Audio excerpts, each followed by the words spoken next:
পারবে।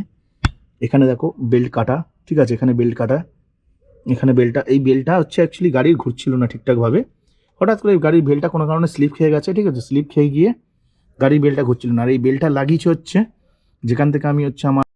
তো যাই হোক বন্ধুরা, গুড ইভিনিং ফ্রম আমার পাড়া। তো এখন সময় হচ্ছে সন্ধ্যে 7:30 বেজে গেছে, এখন সময় হচ্ছে 7:30, হ্যাঁ এক্স্যাক্ট 7:30 বাজে।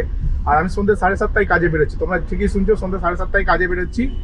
সন্ধ্যে 7:30 কাজে বেরোচ্ছি বলতে গেলে এখনই হচ্ছে আমি হঠাৎ করে ঘুম থেকে উঠলাম, ঘুম থেকে উঠেছি ওই সন্ধ্যে 6টা নাগাদ, ঠিক আছে। ঘুম থেকে ওঠার পরে ভাবলাম যে একটু কাজে বেরোনো যাক, কথাটা ভাবার পরেই মনে হলো কাজটা যে করবো, কিন্তু কোথায় যাবো ঠিকঠাক ভাড়া পাচ্ছিলাম না। লাস্টে একটা ভাড়া পেয়ে গেলাম, যে ভাড়াটা নিয়ে এখন আমি যাবো হচ্ছে টালিগঞ্জ। 5 কিলোমিটারের রুট, 5 কিলোমিটারের ভাড়া হচ্ছে 170 টাকা, ঠিক আছে। তো 5 কিলোমিটার রুট বলতে গেলে টালিগঞ্জ মেট্রোয় প্যাসেঞ্জারকে ড্রপ করবো, আর ভাড়া পেয়ে গেছি 170 টাকা। তো যথেষ্ট ভালো ভাড়া পেয়ে গেছি, তোমরা বুঝতেই পারছো ভাড়া মানে সেই লেভেলেরই ভাড়া। আর আমাদের এখানে না রাস্তার কাজ চলছে, যার কারণে ভাই রাস্তা জ্যাম, শুধু জ্যাম না ভাই, প্রচন্ড জ্যাম, ঠিক আছে। প্যাসেঞ্জার খালি ফোন করেই যাচ্ছে, আর প্যাসেঞ্জার কিন্তু জানে যে এখানে হচ্ছে কাজ হচ্ছে, তারপরেও ফোন করে যাচ্ছে। অ্যাকচুয়ালি না প্যাসেঞ্জারে 170 টাকা যাচ্ছে 5 কিলোমিটারে, জাস্ট অবস্থা খারাপ হয়ে যাচ্ছে, বুঝতে পারছো কি বলতে যাচ্ছি।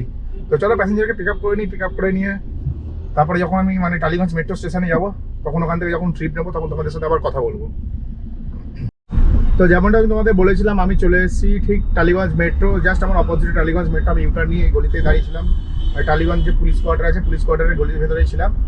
আর আমি এখন পিক আপ করতে যাচ্ছি টেকনিশিয়ান স্টুডিওর কাছে, ঠিক আছে। টেকনিশিয়ান স্টুডিওর কাছে যাচ্ছি একজনকে পিক আপ করতে, ওনাকে নিয়ে যাওয়া বাসধনী ম্যাক্স ফ্যাশন। তো ম্যাক্স ফ্যাশন হচ্ছে বাসধনী মেন রোডের ওপরেই, তাই জন্য বাসধনী যাচ্ছি। নর্মালি তোমাদের আমি সবাইকে বলি ভাই বাসধনী ট্রিপ ধরার আগে দেখে নেবে ভালো করে, বাসধনী মেন রোডে যাচ্ছে তো, কেন বাসধনী ভেতরটা খুবই ডেঞ্জারাস, ঠিক আছে, ছোটো ছোটো রাস্তা।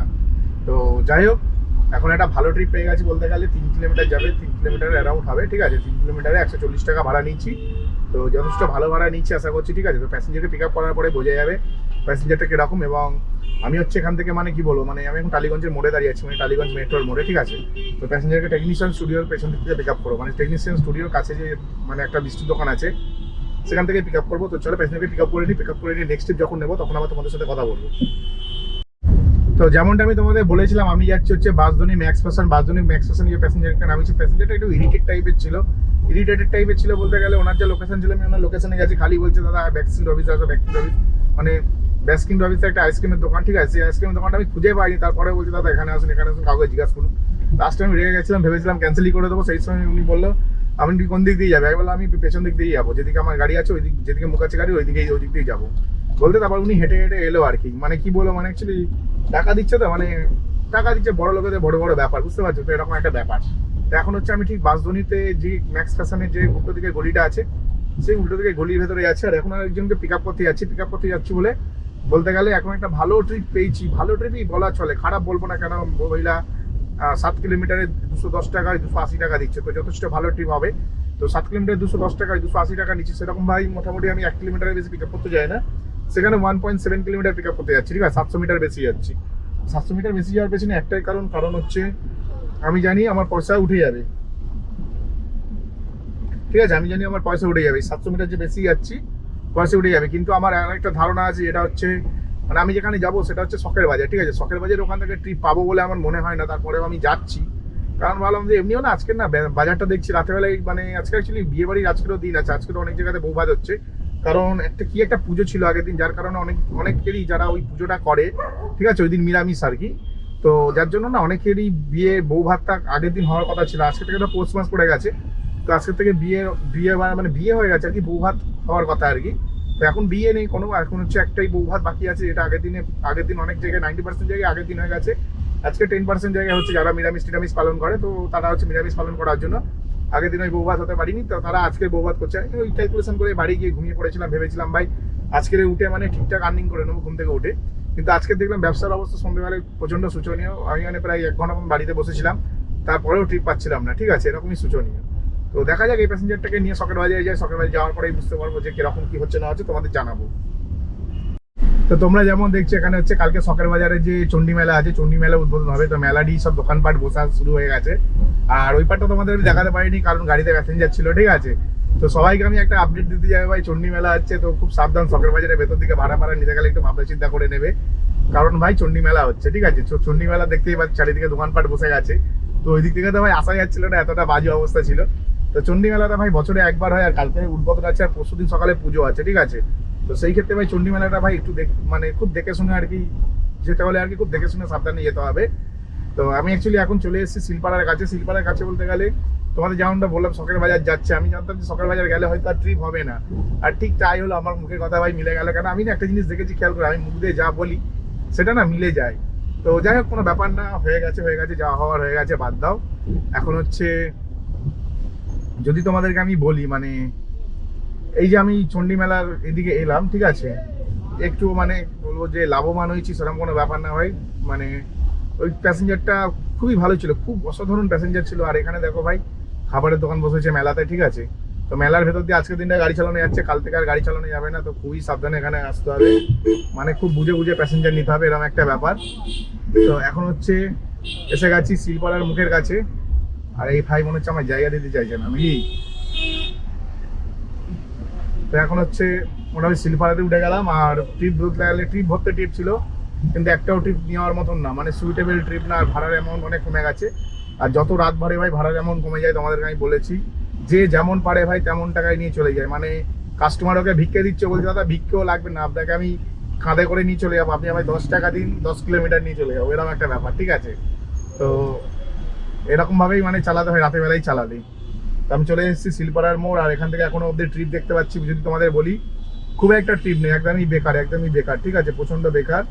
তো বাড়ি চলে গিয়ে আজকে কাল সকালবেলায় যুদ্ধ করবো আবার, ঠিক আছে। যুদ্ধের একটা সময়সীমা থাকা উচিত আমার মতে।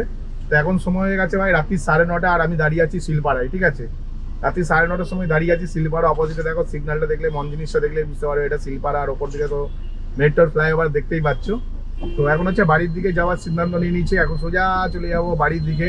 আর যাওয়ার সময় ভাবছি ওয়াইফের জন্য একটুখানি চাউমিন কিনে নিয়ে যাবো, কেন আমার ওয়াইফ খুবই ভালোবাসে চাউমিন খেতে। এখানকার চাউমিন মানেই ওর কাছে একটা মানে মধু খাওয়ার মতন, বুঝলেন। তো চলো মোটামুটি বাড়ির দিকে যাওয়াই যাক, কিছু করার নেই। আর সেরকম একটা ট্রিপও নেই। আর আজকে না বিয়ে বাড়ির ভাই শেষ দিন, ঠিক আছে, বিয়ে বাড়ির শেষ দিন। তারপরেও ভাই মানে আজকের বিয়ে বাড়ির শেষ দিন বলতে গেলে তোমাদের তো বলেইছি যে একটা পুজোর কারণে অনেকে বিয়ে বাড়ি বৌভাত আজকের হচ্ছে। তো বিয়ে বাড়ির শেষ দিন, তারপরেও ভাই ট্রিপ পাচ্ছি না, মানে বুঝতে পারছো কিরকম ব্যাপার। তো যাই হোক, এখন অব্দি একটাও ট্রিপ পাইনি, আর সোজা বাড়ির দিকে চলেছি। তো চলো সোজা বাড়ির দিকেই যাওয়া যায়। যেতে যেতে তোমাদের সাথে কথা বলবো, এখন আমি কি কি ব্যবসা করলাম না বললাম সেটাও তোমাদেরকে বলবো। এই কত টাকার ব্যবসা করি তোমাদের যদি বলি না, তোমরা শুনলে হাসবে, ঠিক আছে। তোমাদের একটু পরে বলছি, একটু জল টল খেয়ে নিই, কেন অনেক বক বক করতে হলে গলাও শুকিয়ে যায়, বুঝতে পেরেছো। এটা হচ্ছে আসল ব্যাপার। তো ভাই যারা যারা আমার ভিডিওটা দেখছো ভাই, চ্যানেলটাকে লাইক করো, সাবস্ক্রাইব অবশ্যই করবে, ঠিক আছে। তোমরা সাবস্ক্রাইব করছো না ভাই, আমার ভালো লাগে না। একটু সাবস্ক্রাইব করে তবে তো আরো মোটিভেশন পাবো, তোমাদের জন্য ভালো ভালো কন্টেন্ট বানাতে পারবো আরো। তো যাই হোক বন্ধুরা, হঠাৎ করে না গাড়ি খারাপ হয়ে গেছে বলতে গেলে আমি রাস্তা দিয়ে যাচ্ছিলাম, হঠাৎ করে না গাড়ির হচ্ছে অনেকক্ষণ আজ সকাল থেকেই মানে মাঝে মাঝেই চেক লাইট জ্বলে উঠছিল গাড়িতে, ঠিক আছে। চেক লাইট মানে ইঞ্জিনের একটা লাইট হয় না, জ্বলে ওঠে, ইঞ্জিনের লাইট জ্বলে উঠছিল গাড়ির মধ্যে। আমি বুঝতে পারছিলাম না কী হয়েছে ব্যাপারটা। তো এখন হঠাৎ করে দেখি, তোমরা যদি ভালো করে দেখো তাহলে বুঝতে পারবে। এখানে দেখো বেল্ট কাটা, ঠিক আছে, এখানে বেল্ট কাটা, এখানে বেল্টটা, এই বেল্টটা হচ্ছে অ্যাকচুয়ালি গাড়ির ঘুরছিল না ঠিকঠাকভাবে। হঠাৎ করে গাড়ির বেল্টটা কোনো কারণে স্লিপ খেয়ে গেছে, ঠিক আছে। স্লিপ খেয়ে গিয়ে গাড়ির বেল্টটা ঘুরছিল না। আর এই বেল্টটা লাগিয়েছে হচ্ছে যেখান থেকে আমি হচ্ছে আমার ডায়নামো রিপেয়ার করেছিলাম, তারা লাগিয়েছে। তো তারা ভুলভাল কিছু ভুল লাগানোর জন্য আমি বলবো না, হয়তো পুরো প্রপার টাইটভাবে লাগাতে পারিনি। আমার মনে হচ্ছে পুরোপুরি প্রপার টাইটভাবে বেল্টটা লাগাতে পারিনি, যার কারণে বেল্টটা দেখো পুরো পুড়ে গেছে, ঠিক আছে, পুরো বেল্টটা। আমি বাড়ি অবধি গাড়িটা নিয়ে এলাম রাস্তা দিয়ে। আমার কপাল ভালো ছিল, আমি শখের বাজারে প্যাসেঞ্জার নিয়েছিলাম, এবং প্যাসেঞ্জারকে নামানোর পরে গাড়ি তাও তখনও ঠিক ছিল, ঠিক আছে। কিন্তু সারাদিনই মানে 2 দিন ধরে গাড়িতে সাইন দেখাচ্ছে, মানে কাল থেকে গাড়ির সাইন মানে গাড়িতে একটা লাইট জ্বলে উঠছে, যেখানে দেখাচ্ছে যে গাড়িতে কিছু সমস্যা আছে। কিন্তু কী সমস্যা আছে আমি ওটা বুঝতে পারছিলাম না। ইঞ্জিন খুলে একবার দেখেছিলাম আমি, কিন্তু তারপরে যখন রাস্তায় ক্যাঁচ ক্যাঁচ করে আওয়াজ হলো, তখন বলি এই কী হলো ব্যাপারটা। তো এই বেলটা কোনো কারণে মানে যে আর কি ডায়নামো রিপেয়ার করেছে, এটা হচ্ছে ডায়নামো গাড়ি, ঠিক আছে। এই যে আমার আঙুলটা দেখো, বুঝতে পারবে, এই যে আমার আঙুলটা দেখো, এটা হচ্ছে গাড়ির ডায়নামো, ঠিক আছে। এই ডায়নামোটা যে রিপেয়ার করেছিল সে বেলটা লাগিয়েছিল, এবং তার হয়তো বেলটা লাগিয়েছিল সেই সময়টা ঠিক ছিল, এবং আজকের 15 দিন হয়ে গেছে, 15 দিনও পুরোপুরি ঠিক ছিল, ঠিক আছে। 15 দিন পুরোপুরি ঠিক ছিল। আর হঠাৎ করেই মানে গাড়ির যে বেল্টের যে লাইনটা আছে, এই লাইনটায় মানে গাড়ির যে বেল্ট আছে, এই বেল্টে মানে হঠাৎ করে ক্যাঁচ ক্যাঁচ করে আওয়াজ হচ্ছে গাড়িতে। আমি কী হলো ব্যাপারটা, খুলে দেখলাম, স্টার্ট করে দেখলাম না বেল্ট ঘুরছে ঠিকঠাক। তারপরে বাড়ি নিয়ে আসা অবধি আরও দেখি গাড়ি না মানে মুভমেন্ট করছে না, গাড়ির মুভমেন্ট অনেক কমে গেছে, আগের থেকে অনেক কমে গেছে গাড়ির মুভমেন্ট। দেখে আমার ভীষণ অবাক হয়ে গেলাম। এবারে ওই অবস্থায় গাড়িটাকে কোনো রকমের বাড়ি অবধি চালিয়ে চালিয়ে আনার জন্য আমাকে 4.5-5 কিলোমিটার আনতে হতো। তো আমি গাড়িটাকে 4.5-5 কিলোমিটার অবধি আনার চেষ্টা করলাম। তো বাড়িতে গাড়িটা যখন ঢোকালাম গ্যারেজে, দেখি না ধোঁয়া বেরোচ্ছে গাড়ি থেকে। আমি কী ব্যাপার, গাড়ি থেকে ধোঁয়া বেরোচ্ছে কেন? তো বনেট খুলে ভালো করে চেক করি, তো বেলটা চেক করতে গিয়ে দেখি বেলটার ওখানে দেখো একটু কাটা অংশ, আর বেলটা দেখো ঘষে মেজে কেটে গেছে। আমার মনে হয় কোনো একটা বিয়ারিং ঠিকঠাকভাবে ঘুরছে না, যার কারণে না বেলটা মানে গলে মানে কেটে গেছে আর কি, গলে কেটে গেছে, মানে পাতলা হয়ে গেছে বেলটা একদম পুরো। কিন্তু সব জায়গাতেই বিয়ারিং পুরোপুরি ঠিকই লাগানো আছে। বেল্ট মানে যে বেল্টটা টাইট করে লাগিয়েছিল সে হয়তো বেল্টটা পুরোপুরি মানে সেই সময় টাইট করেছিল, আর কোনো কারণে না বেল্টটা ঢিলা হয়ে যায়, ঢিলা হয়ে যাওয়ার কারণে এই অবস্থা হয়। তো যাই হোক বন্ধুরা, তোমাদেরকে যেমন দেখালাম আমার গাড়ি খারাপ হয়ে গেছে বলতে গেলে হঠাৎ করে দেখলাম যে গাড়ির বেলটা, গাড়িতে ক্যাচ করে আওয়াজ হচ্ছে। তো ক্যাচ করে আওয়াজ হওয়ার কারণে আমি ভেবে উঠে পাচ্ছিলাম না যে আমি কী করবো। তো আমি চিন্তা ভাবনা করলাম ঠিক আছে কোনো ব্যাপার না, এটাকে আমাকে দেখতে হবে কী প্রবলেম হচ্ছে, ঠিক আছে বলে আমি জাস্ট আর কি মানে ওটাকে দেখার জন্য আর কি চিন্তা ভাবনা করলাম। আর এখন গাড়ির বনেটটা খুলে দেখি, রাস্তাতে ক্যাচ করে আওয়াজ হচ্ছে দেখে একবার খুললাম, কিন্তু আমি কিছু দেখতে পেলাম না। আর 2 দিন ধরে আমার গাড়িতে সাইন দেখাচ্ছিলো, তো সাইনটা বুঝতে পারছিলাম না যে কী সাইন দেখাচ্ছিলাম। আমি স্ক্যান করে একবার দেখবো, আমি ভাবছিলাম অনেক সময় না আপনি মানে আমাদের জল টল লেগে যায় তো সেন্সারে, তো সেই কারণেও সাইনটা দেখে। তো এখন হঠাৎ করে দেখি কোনো একটা মনে হয় মানে গাড়ি এতদিন ঠিকঠাক চলছিল, হঠাৎ করে না ডায়নামোস মানে ব্যাটারির সাইন জ্বলে উঠলো। তো ফার্স্ট ক্যাচ করে আওয়াজ হলো গাড়িতে, ঠিক আছে আমি বলি কী ব্যাপার হলো। তারপরে একটুখানি চালানোর পরে দেখি না ডায়নামোর লাইটটা জ্বলে উঠলো, মানে ব্যাটারির সাইনটা জ্বলে উঠলো। ডায়নামো কদিন আগে রিপেয়ার করেছিলাম, আমার মনে হয় ডায়নামোর ওখান থেকেই কোনো একটা মোটর ঘুরছে না, ঠিক আছে। তো এই হচ্ছে ব্যাপার। তো ফার্স্ট এই ব্যাপার। আর সেকেন্ড কথা যদি তোমাদের বলি, ভাই সব কিছু তো মানে ঠিকই করেছিল। আমার মনে হয় যে ডায়নামো রিপেয়ার করেছিল সে যে মানে এটা না অ্যাকচুয়ালি পুরো বেলটা একটা সার্কুলারভাবে চলে, মানে 3-4টে বিয়ারিং আছে, ওই বিয়ারিংয়ের ওপরে পুরো বেলটা গোল করে ঘুরে ওখান থেকে ডায়নামোতে চার্জ হয়, ডায়নামোর মধ্যে ব্যাটারি চার্জ হয়। তো ওই গোল করে যে ঘোরার জায়গাটা বেলটাকে টাইট করে লাগানো থাকে, এবং উনি টাইট করে দিয়েছিল। টাইট করে দেওয়ার পরে আজকে কতদিন চললো, আজকে ধরো উনি টাইট করার পরে আজকে মোটামুটি মাসখানেক চলেছে। আমি ইচ্ছা করে দাদাকে টাকা দিইনি, 600 টাকা পাই, আমি জানি গাড়িতে প্রবলেম হলে হতেও পারে। তো হঠাৎ করে দেখলাম যে বেলটা কোনো কারণে যে বেলটার যে টাইটনেস থাকে ওটা মনে হয় ঢিলা হয়ে গেছে, ঢিলা হয়ে যাওয়ার জন্য বেলটা স্লিপ করছিল। এবার ওই অবস্থায় মানে তোমাদের বোঝাতে পারছি না, ঠিক বুঝতে পারছি না, বেলটা কোনো কারণে স্লিপ করছিল, মানে এরকম গোল করে ঘোরে, তো মানে এরম করে না ওটা ঘোরে পুরো বেলটা এরম করে গোল করে ঘোরে। তো বেলটা কোনো কারণে স্লিপ খাচ্ছিলো, তো স্লিপ খাওয়ার জন্য বেলটা ঠিকঠাক কাজ করতে পারিনি। তো কাজ না করতে পেরে ওই স্লিপ খেয়ে ঘষা, যেমন ঘষা খায় ওরকম ঘষা খেয়ে না মানে পুরো আর কি হয়ে গেছে, মানে পুরো বেলটা জ্বলে গেছে। তো আমি যখন গাড়িটা গ্যারেজে পার্কিং করলাম তখন থেকে না গাড়ি থেকে ধোয়া বেরোচ্ছে, কী রে ভাই ইঞ্জিন জ্বালিয়ে ফেললাম নাকি। তো যাই হোক খুলে দেখি যে বেলটা পুরো জ্বলে গেছে, মানে ঘষা খেয়ে যে জলে একটা রাবারকে তুমি প্রচুর পরিমাণে ঘষো, হাই টেম্পারেচারে দেখবে আগুন বেরোবে আর কি, এরকম একটা তো ধোয়া বেরোবে। তো বেলটা পুরো জ্বলে গেছে, জ্বলে যাওয়ার পরে একদম বেলটার অবস্থা প্রচণ্ড খারাপ। এই গাড়ি যদি আমি চালিয়ে নিয়ে যাই 100% ইঞ্জিন সিজ হয়ে যাবে। আমার কপাল ভালো গ্যারেজ অবধি চলে এসেছি, ঠিক আছে। তো এখন আর কিছু করার নেই, চলো আজকে অ্যাকচুয়ালি 3খানা ট্রিপ করেছি, তোমাদের বললাম। একটা ট্রিপ নিয়ে গেছি টালিগঞ্জ থেকে, আর একটা ট্রিপ নিয়ে গেছি বাঁশদ্রোণী, তারপর বাঁশদ্রোণীর ভেতর থেকে একটা ট্রিপ নিয়ে এসেছি সোজা শখের বাজার। তো এই ছিল 3খানা ট্রিপ। আর 3খানা ট্রিপের পরেই আমি গাড়ির প্রবলেমটা বুঝতে পারি। আর কোথায় কখন কী প্রবলেম হয় গাড়ির বলা যায় না, ঠিক আছে। আমার কপাল খারাপ চলছে, আমি জানি না কালকে আমার লোন আছে কী হবে, তো কপাল খারাপ চলছে, কিছু করার নেই। আমাকে ভিডিওটা এখানেই শেষ করতে হবে, এবং কাল সকালে গাড়ি রিপেয়ার করবো, কীভাবে কী করবো আমি কিচ্ছু বুঝতে পারছি না, ঠিক আছে। তো কালকের ব্যাপারটা কালকে দেখবো।